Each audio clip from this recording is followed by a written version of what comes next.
Like, these tropes can be done well, but they just aren't usually.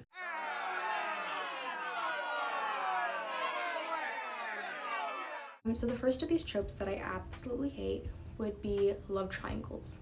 And I touched on this in a previous video, and all of what I said before stands now. I find them to be tacky, I find them to be trashy, I find them to be useless for the most part. A lot of the times they add unnecessary angst and drama, and angst and drama is a good thing when it serves a purpose, when it's not pointless, when it doesn't show the worst aspects of the characters. And a lot of the time what bothers me is, of course, having characters with flaws and like negative traits and characteristics is an interesting aspect to add to your story. But for the most part, whenever authors use love triangles or any of these tropes that emphasize how unlikable a character is or emphasize all the flaws that a character has, they aren't really self-aware, right? So these characters are being manipulative towards one another, or they're being, you know, emotionally abusive or whatever it may be. And just the author and the characters are not aware. So we have that aspect of their worst, like their personality traits being on display, but we also don't have the satisfaction of there being a complete character arc in which they end the story being a better person than they began, because they're not aware of the fact that they are problematic. So yeah, love triangles are just trashy. I absolutely hate when love triangles are lopsided. So when I think of love triangles, I think of like evenly balanced love triangles and then also lopsided love triangles. And so lopsided love triangles are basically whenever you start a book and you know the character knows, everybody knows who the main character is going to end up with, who the central love interest is, but still the author has that like best friend character or that whatever on standby just in case, to like spice things up a little bit.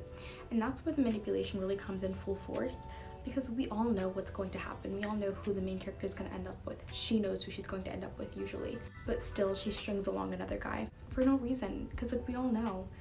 I just find those to be extra pointless, as opposed to like an evenly balanced love triangle like The Hunger Games, in which you really don't know until the last book who Katniss is going to end up with, because Susan Collins puts emphasis and stock in both avenues. Basically just the idea that this love triangle serves to develop a character as opposed to being a source of angst and just drama, right? Because Katniss is choosing in between Peeta, who is the opposite of who she is. He's kind, he's warm, whatever, and Gale, who is just like her. And because Susan Collins puts emphasis on both of them, it really puts a lot of weight in who Katniss chooses to be. So that love triangle, done well. Most of them, done poorly, because they're lopsided. The next trope, I'm not going to delve into that much because I talk about it also, but it's miscommunication. Trashy, poorly done, awful. Like, if an author has to use miscommunication as a central trope in which the entire plot dissolves if the two characters who are miscommunicating sit down and have a conversation, that's when you know a book is shit and it should not have been published. The next trope that I hate, I feel like has or needs a bit of explanation, and that is the strong female character trope. I mean, obviously I love a strong female character. I love a character who is independent of herself and is an active participant in her own plot and isn't just waiting around for some male character to save her. I love all of these things. But when I say a strong female character, I just mean when strong is used as a shorthand for fights good, right? When people demand a strong female character, what they mean by that is, oh, I want a female character who has motivations, who has an active role in her own plot. A strong female character is one that is well-rounded and well-developed, as opposed to being able to pull a bow and arrow or carry a sword or assassinates people for pocket change, you know?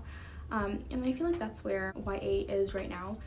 It's overly saturated in the idea of strong female characters being ones that fight good. And it bothers me because there are strong female characters who are well developed, but also happen to be good at fighting. Like Katniss, for example. She is a great huntress. She is able to kick butt in the Hunger Games, but also at the end of the day, she has complex motivations in and of herself. She has an active role in the plot around her. She is a well-developed character with like flaws and with positive traits and all of that, as opposed to like Feyre from that series, or literally any of Sarah J Maas's female characters, in which they are strong only that they're the most powerful and that they assassinate people. And that bothers me for a lot of reasons, because I want protagonists who find strength and are strong in their ability to be compassionate, in their ability to be logical, in their ability to manipulate and be morally gray. You know, there are a lot of ways to be strong, and what you're preaching to a mostly like female audience when you write these kind of characters is that The only way to be strong is to match the male definition of strength, in which the male standard of strength equates being strong to being violent. And in writing strong female characters in this one way, in advocating and portraying strength in this one way, we're kind of giving into that. It's really tiresome, it's overly saturated, it's been done, all of it's been done. Give me more nuance than that. And then the next trope that I hate is magic with no limitation. I find it to be so boring. Boring. What's the point of having a character who can solve literally all of their issues with magic and them being the most powerful being? Like, what am I here for? What am I doing reading this character? Because they can solve everything with their magic. I don't care that I have no stake in the story. The next trope that I hate is the chosen one trope. Next, another trope that I hate is the resurrection trope, which is basically where a character dies and then the author brings them back to life. I find this trope to be so cheap. It's a cheap tactic. It's when the author wants to have their cake and eat it too. You know, they want to have the emotional impact of killing off a character, but they don't want to follow through because they're either too attached to the character or they know that like they're gonna get flack for it or whatever it may be. It's so cheap. Stick to your guns. If you're gonna make that kind of narrative move, then make it and move on. Whenever a character is brought back from the depths of death, it weakens the story as a whole, and it weakens all of the stakes. I don't worry for characters in the same way, because if they die, then you could just bring them back, you know? Why would I care? It's a coward move. It's a coward's way out, you coward. And the next trope that I hate is the soulmate trope. I think it is so bland, it has no flavor. So I am a hopeless romantic, right? I love a good romance arc, I love romance, but why this trope bothers me so much is because it usually replaces a groundwork for like proper relationships. It comes with insta-love a lot of the time. Whenever a character uses the soulmate card, it basically just means I'm too lazy to put in the work to actually develop a romance, so you're gonna believe it because I say that they're soulmates. Their heartbeats match and they were born for one another and all that jazz. He's been waiting 1,000 years for her, whatever it may be. It's so bland, it has no flavor. It's an excuse to also put a relationship on the fast track, right? So even if the author puts in the work and builds up the angst in which the two characters, like, it takes time for the two characters to get together.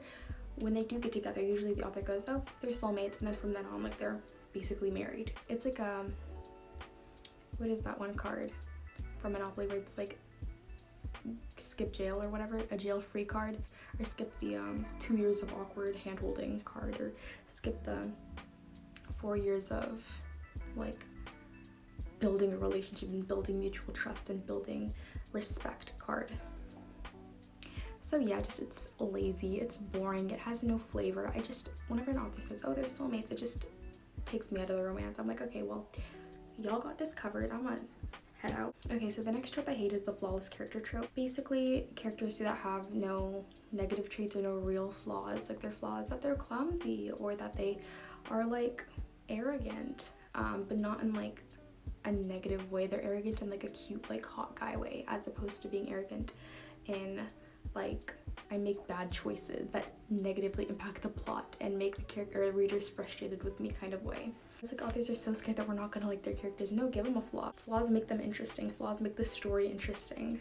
Flaws give them something to overcome. A common love interest in YA would be insanely attractive and then always right, and they're arrogant at first and they're an a-hole at first, but you get to love them through time, and their only flaw is that they smirk a lot and they make a lot of innuendos. Like, that's not a real flaw, you know? Give me a character who is morally gray. Give me a character who habitually lies. Give me a character who is a kleptomaniac, which Chanel said in one of her videos when she was talking about this trope that she doesn't like. She was like, give me a character who's a kleptomaniac, and I was thinking to myself, that would make an amazing story, you know? Give me a character who, you know, steals a lot and she can't help it, and she finds herself in like situations where she has to do one thing but she wants to do another so badly, and she has that internal battle to show us that kind of development where she learns that, like, oh, I should respect other people. About, like, there's just so much you can do with flaws as opposed to just painting every character with the same brush and making them all flawless. Spice it up, please. It's also like, it's insulting to me as an audience member, as a reader, to assume that I can't like stick by a character who has a flaw. Like, do better, do better. And then the next trope kind of goes hand in hand, and it's not necessarily a trope in that it is a character archetype or a story archetype, but it's just like something that I've noticed, and that's like all the characters are attractive in these stories and YA books a lot of the time. I want characters who are not flawless, you know? Characters that match the status quo, like the standard of beauty to a T, are so boring. Give me characters who have acne scars, gaps in their teeth, cellulite. Give me characters who have receding hairlines. Give me short boys and tall girls. Give me characters who have dark bags under their eyes and hyperpigmentation around their mouth. Give me characters who look like me, who look like us, crooked noses and, you know, like thin lips or whatever it may be. You can do better. You can do better. Give us the benefit of the doubt that will like stick with characters who aren't Instagram models. The last trope that I'm going to talk about is the standard I'm pretty but I don't know it trope, which is so bland. It has no flavor. It was a lot more prevalent in like 2014. I don't see too much of it now. It's more of like we're all just insanely attractive now. But when it was hella prevalent, it was not cute. It was so annoying because you know the characters who would like be gorgeous but didn't know it. They were deeply insecure. They were always characters who matched the standard of beauty to a T. And it's one thing to be insecure, right? Insecurity it's something that everyone can relate to, but like, because when an author does this, a lot of the times their main character is gorgeous, they fit the standard of beauty to a T, and the character still has the author still has the audacity to write them as a character who is gorgeous but doesn't know it. It's just usually a ploy to like make it so that the male character, the love interest, is able to tell them that they're gorgeous. You know, it's a cheap tactic to get the characters together, and it's so boring. Like, it's usually like, oh, I didn't know I was gorgeous until he told me so. If you don't get some self-respect, and that is completely divorced from the idea of like having body dysmorphia, right? Like, if a story is about a character who has an eating disorder or who has some kind of like body dysmorphia and they feel like they're unattractive all the time despite fitting the standard of beauty to a T, I can understand that. I can sympathize with that if the story is about that, right? But usually these stories that use this trope of, oh, I'm gorgeous but I don't know it, I'm gorgeous but I'm deeply insecure, they use it as a ploy to develop romance in which the male character tells them, oh, you're gorgeous, I wouldn't have you any other way. Like, shut up. But yeah, so those are a handful of tropes that I really do not like. I'm really quiet because it's like 4 a.m. and my family is asleep. So yeah, just those tropes are obnoxious. I would appreciate it if these authors stopped using them because they're not cute. They are boring. They make your story bland and flavorless. And yeah, thank you for watching. Oh, and I'm Sarah, by the way.